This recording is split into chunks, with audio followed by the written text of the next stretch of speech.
They don't blink, they don't breathe, but sometimes they move. These are 3 very scary true stories about dolls, real ones, the kind people kept in their homes until they realized something else was living inside them. Welcome back to Mr. Darkveil, the home of real horror that hides in plain sight. Tonight we're diving into the uncanny, the unsettling, and the deeply personal. Dolls, those innocent faces, have been at the center of disturbing events for decades. But these stories aren't legends, they're confessions. Witness accounts from people who brought something home and never looked at toys the same way again. Let's begin. Story 1. When I moved into my new apartment, I thought the worst thing I'd have to deal with was the flickering hallway light and the constant smell of curry from the downstairs neighbors. I was wrong. Very, very wrong. The apartment itself wasn't terrible, small, sure, but it was mine. Just enough space for a bed, a desk, and a modest shelf of books and candles I never lit. My grandmother had helped me move in, insisting on doing so even though she was in her mid-70s and walked with a limp. She was always stubborn like that. Proud, secretive, the kind of woman who cooked in silence and stared too long at mirrors. She didn't speak much during the move, but as we finished unpacking, she pulled a small box out of her handbag. "I found this in the attic," she said, setting it on the kitchen counter. It's been in the family for a long time. Inside was a porcelain doll, maybe a foot tall, glass eyes the color of stagnant water. One cheek cracked. A faded red ribbon tied tightly around its neck. Its dress was old-fashioned, lace fraying at the sleeves, and it wore a pair of tiny black shoes, scuffed and dulled with age. I hesitated. "Grandma, I don't really... She belonged to your aunt before she..." Her voice trailed off. She never talked about my aunt. All I knew was that she had passed away when she was young, and the topic was always off limits. It's only right she stays in the family. I nodded, not wanting to seem ungrateful, and took the doll gently from the box. It was cold, heavier than I expected. I placed her on the top shelf of my bookcase where she could be forgotten. A decorative relic, nothing more. That night I had trouble sleeping. Not unusual, I'd been anxious about moving, about bills, about starting over. But the apartment felt different in the dark, too still, as if the silence had weight. My eyes kept drifting toward the shelf, even though I couldn't see it clearly. Just a vague shape in the dark. A smudge of shadow where the doll sat. I told myself I was being silly. A week passed. Nothing extraordinary happened. I went to work, came home, ate instant noodles, watched reruns of old sitcoms. The doll stayed on the shelf, unmoving, watching. Then, one morning, I woke up and found her lying on her back on the floor beside the bookshelf. I frowned. Maybe I'd knocked the shelf somehow. Maybe vibrations from the upstairs unit caused her to fall. I picked her up, set her back, and didn't think much of it. 2 nights later, she was facing the window. I was sure I hadn't touched her. I lived alone. I locked my door every night, and yet there she was, shifted several inches, her glassy eyes now fixed on the street below. I stared at her for a long time. The next morning, she was turned again, this time directly facing the bed. I didn't say anything to anyone. What would I even say? That my creepy little heirloom had a habit of moving on its own? That I was starting to feel watched, even when I was home alone? It chalked it up to my imagination, stress. Maybe I'd been sleepwalking, unknowingly adjusting her position. Rationalizing helped. For a while. Until the night I woke up and she was on the pillow beside me. I didn't scream, I couldn't. My body locked up in a cold, shivering paralysis. As I stared into her cracked face, her lidless eyes just inches from mine. The red ribbon around her neck seemed looser, the bow uneven. I could smell her, a faint dusty scent like old wood and dried roses. When I finally moved, I threw her across the room with shaking hands. She hit the wall with a hollow thud and lay there, arms splayed, head cocked sideways as if listening. I didn't sleep that night. The next day, I walked her to the dumpster behind the building.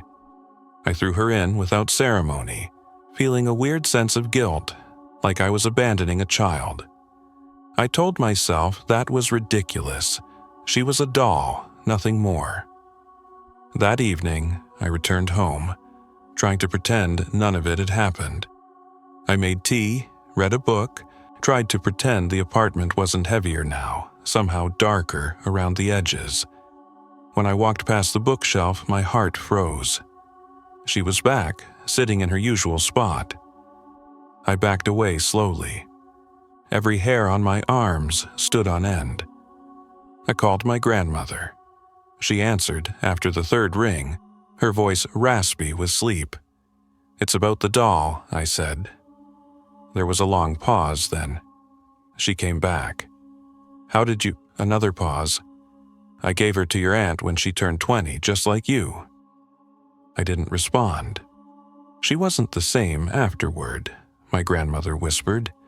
"She used to say the doll whispered to her, that it moved when she wasn't looking, that it didn't like being left alone." "Why didn't you tell me?" I asked, voice shaking. "You wouldn't have believed me. You still don't." I hung up. The red ribbon was missing the next morning. I didn't know when it had come loose or how, but the sight of her bare porcelain neck chilled me to the core. She looked wrong now, like something unfinished or unleashed. That night, I stayed up, lights on, trying to find some kind of explanation. I even searched online for cursed dolls, family heirlooms, haunted antiques. The results were unhelpful, half sensationalism, half nonsense. I dozed off around 4 a.m., head resting on the desk.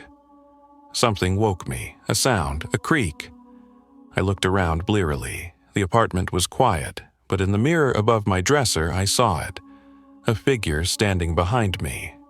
Not moving, not breathing, just standing. I spun around, no one was there. The mirror was empty.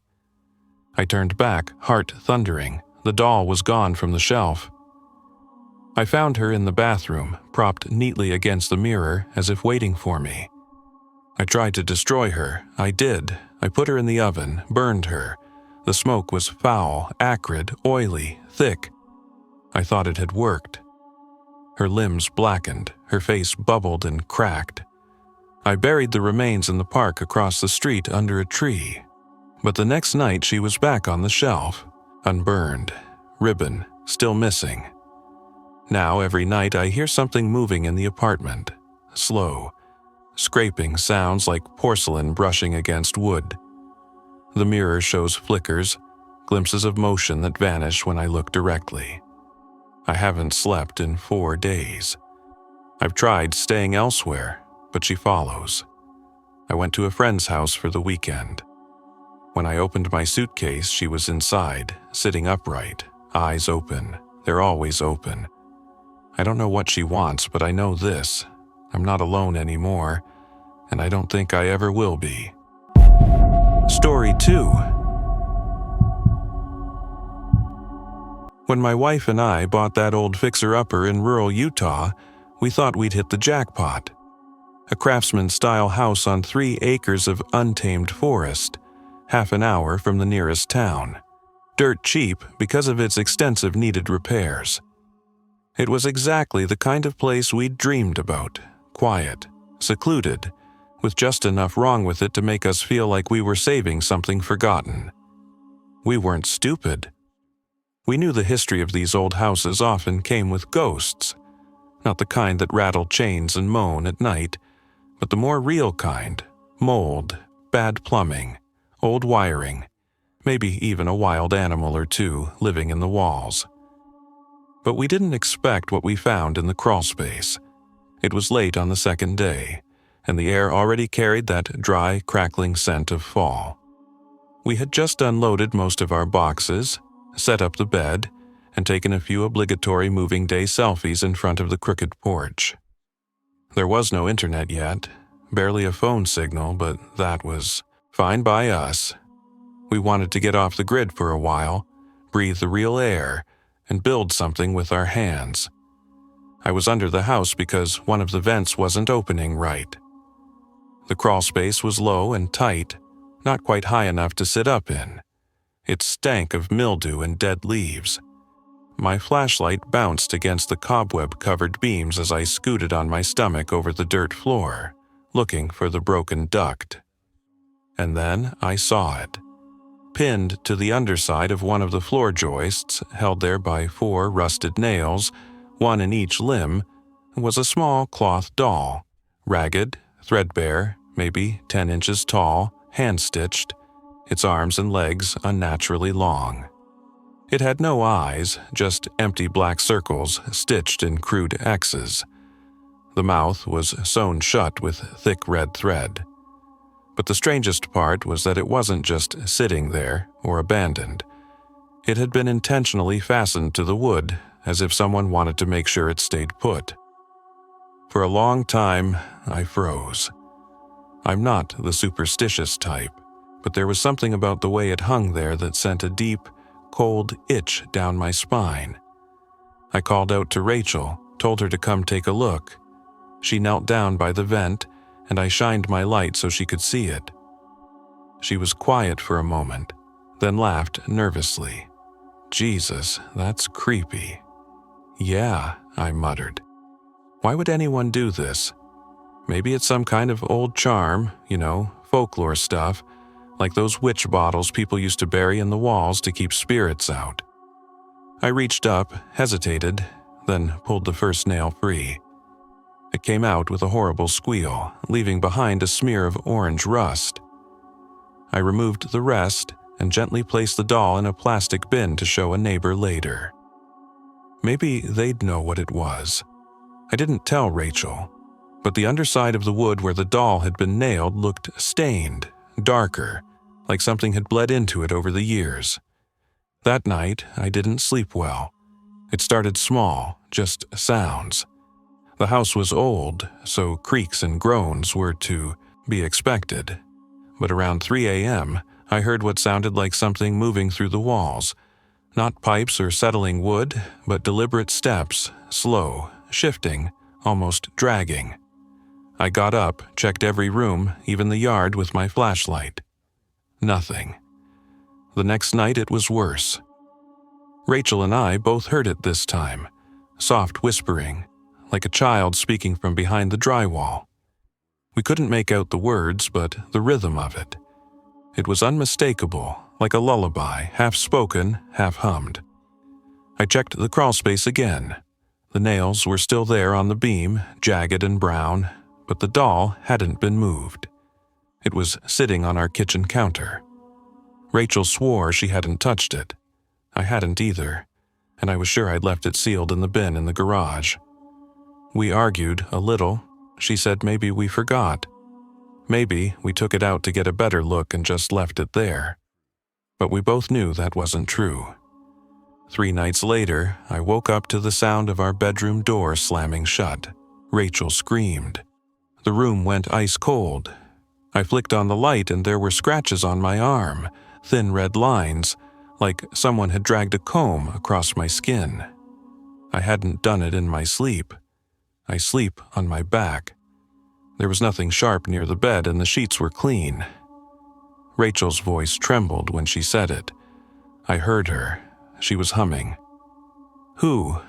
The girl, the one inside the doll. We tried to get rid of it. We drove out to the forest and buried it under a pile of stones near the edge of a stream. We didn't say anything, just did it and left. 2 days later, we found it in the bathtub, soaked, limp, like it had been drowned. Neither of us had used the tub. That night, we didn't sleep. We sat up in the living room with the lights on. Every few minutes, one of us would glance toward the bathroom. The door was shut, but it felt like something waited on the other side. Around 3:11 a.m., the faucet turned on by itself. A slow trickle at first, then a steady stream. I opened the door. The tub was dry, but the doll was gone. We called a local historian. Rachel found her online, some blog about pioneer-era homes and rural Utah folklore. Her name was Beverly Hirsch, and she'd written about our exact house. Said it had belonged to a woman named Miriam Welling, a midwife and practitioner of Appalachian folk medicine who moved west during the Dust Bowl. Welling had lost her only daughter to pneumonia in the 1940s. She refused to bury the child and instead kept her wrapped in blankets for weeks, insisting she was just sleeping. According to Beverly, Welling eventually stitched a rag doll and claimed her daughter's spirit had moved in. Neighbors started reporting strange singing at night, murmured prayers. One woman claimed she saw the doll walking on its own through the front yard. The house changed hands several times after that, always selling cheap, always with some strange caveat in the contract. We asked Beverly what we should do. If it ever starts humming, she said, get out and don't come back. Don't say goodbye. Don't try to burn it. Just go. 2 nights later, we heard it. Just after midnight, a soft, warbling hum. It came from inside the walls, then from under the bed, then from the closet. Rachel was frozen, pale as porcelain. I grabbed her hand, and we didn't even pack. We just left. We slept in the car that night 40 miles away, under a gas station light. Rachel curled against me, eyes wide, whispering a tune I didn't recognize, something she said she couldn't stop hearing in her head. We never went back. The house is still listed online, still unsold. Sometimes I look at the photos just to remind myself it was real. I always pause on the picture of the crawlspace entrance. It's dark, just a square of black in an otherwise tidy basement. I always wonder if it's still down there, or if it followed someone else home, or if it's waiting, just out of sight, humming to itself in the dark. Story 3. I never thought I'd grow to fear something as innocent as a carnival prize. But when you live through what we did, even the sound of a carousel can make your skin crawl. My daughter Ellie was 8 years old when we went to that small-town summer fair outside of Waco. It was the kind of place with cotton candy, clunky rides, a rigged ring toss, and those animatronic clowns that laugh for no reason. It was hot, the crowd smelled like funnel cakes and sweat, and Ellie was having the time of her life. We weren't supposed to stay late, but she begged to try one more game. The stall was tucked between the Ferris wheel and a corn dog vendor, barely lit, like it was left over from an older carnival entirely. The prizes were strange. No stuffed animals, no water guns, just a row of porcelain and mechanical dolls lying neatly behind the glass, and the man running it. He had this pale, waxy look, like his face didn't know how to move unless he was smiling. He told Ellie she had 3 darts to pop 3 balloons. She popped all of them on the first try. Such grace, the man said in a dry, wheezy voice. She'll be a perfect partner. Partner for what? I don't know. I assumed it was just carny talk. He handed her a mechanical ballerina doll in a tiny glass display case. It was beautiful in an old-fashioned kind of way. White porcelain with faded rouge cheeks, red silk ribbons, and a tiny golden key protruding from its back. When wound up, it would play a lullaby I didn't recognize, lifting its arms as it spun slowly into place. Its eyes were wide and glassy, fixed in a permanent stare beneath delicately painted lashes. Ellie named her Clara. The first few days, Ellie played with it constantly. She'd wind the key and dance alongside it, mimicking the spins and arm raises. I didn't think much of it. Kids grow attached to strange things. But then came the first night. I woke to soft music echoing through the baby monitor. My heart jumped. It was the doll's song, and it was far too late for Ellie to be awake. I climbed out of bed and padded down the hallway, rubbing my eyes thinking maybe she couldn't sleep. When I opened the door, Ellie was fast asleep in bed, the ballerina doll on the dresser across the room. But the music was still playing. The key hadn't been turned. I picked up the doll. The key was still unwound, no tension at all. I turned it, and the ballerina gave a slight jerk, spinning again. But the tune, it had already been playing before I touched it. I chalked it up to residual wind in the spring, or maybe my nerves. The next morning, Ellie seemed tired. I asked if the doll kept her up, and she just looked at me and said, "She gets lonely when I don't dance." She? Clara. She cries when I don't dance with her. I froze. What do you mean, cries? Ellie shrugged. Not real crying, inside crying. I can feel it. I almost laughed it off, but something about the way she said it. It wasn't childish exaggeration. It was like she really believed it. That night, I put the doll back in the case and told Ellie not to touch it after bedtime. She nodded. But at 3:12 a.m., I woke again. This time to tapping. Slow, deliberate, tap, tap, tap.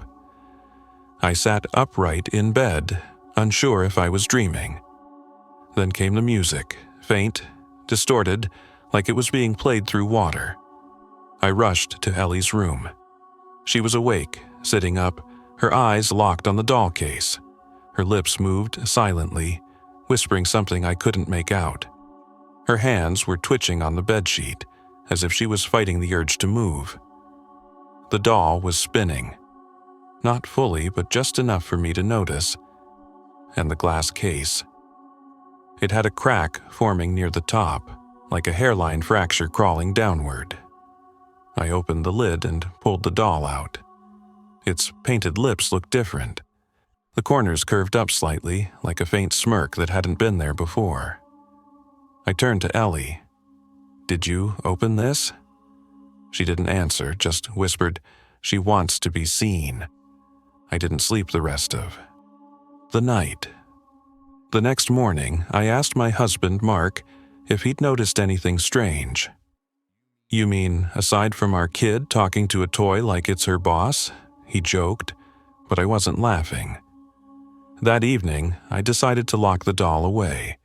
We had a storage chest in the garage, heavy oak with a latch. I padded it with cloth, placed Clara inside, and shut the lid. Ellie cried when I told her. "She's going to be mad. It's just a toy, sweetheart." Ellie didn't look convinced. She doesn't like the dark. 2 days passed without incident. No music, no tapping until the third night. We came home from dinner and the doll was back, sitting on the kitchen table, upright, perfectly dry. Mark insisted it must have been a mistake, that I'd forgotten to actually put it in the chest. But the chest was still locked. I unlocked it in front of him. The padding inside was undisturbed. He went pale. That night, the doll was moved again, this time to Ellie's pillow, and a new crack had formed over the right eye, a thin line that curved like a tear, and beneath it, something glistened. It looked like moisture, a single drop. I touched it, wet but not water. It was thicker, like sap or blood. I told Mark we needed to get rid of it properly. We drove it 20 minutes out to a dumpster behind a gas station and tossed the whole display case. Mark even joked, if it shows up again, we're burning the house down. But something far worse happened. That night, Ellie was gone. I went to check on her around midnight. Her bed was empty, no signs of a break-in. Windows still locked. No sounds. Just the faint scent of her strawberry shampoo lingering in the air. We searched the entire house. Then the yard, called the police, filed the report. Hours passed in a blur of dread. And then we found it. The doll, sitting upright in the center of Ellie's bedroom floor. Its eyes were shut like it was sleeping, and around it, a trail of tiny wet footprints. They circled the room, looping over and over, too small to be Ellie's, bare, glimmering. But they led nowhere. They didn't start at the window or end at the door. They just faded into the floor.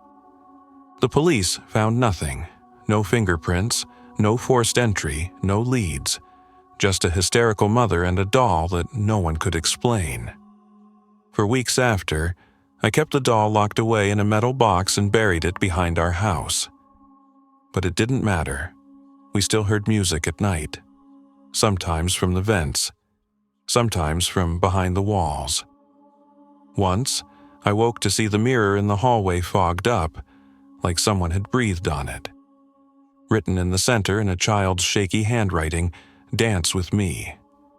I haven't danced since, and I haven't stopped grieving. It's been 5 years. The doll is gone now. I don't know where. One morning, the box was empty, just the red ribbon left behind. And last week, I got a letter. No return address. Inside was a photograph of Ellie wearing the same clothes she disappeared in. And standing behind her, barely in frame, was Clara, her porcelain arms extended like she was about to twirl.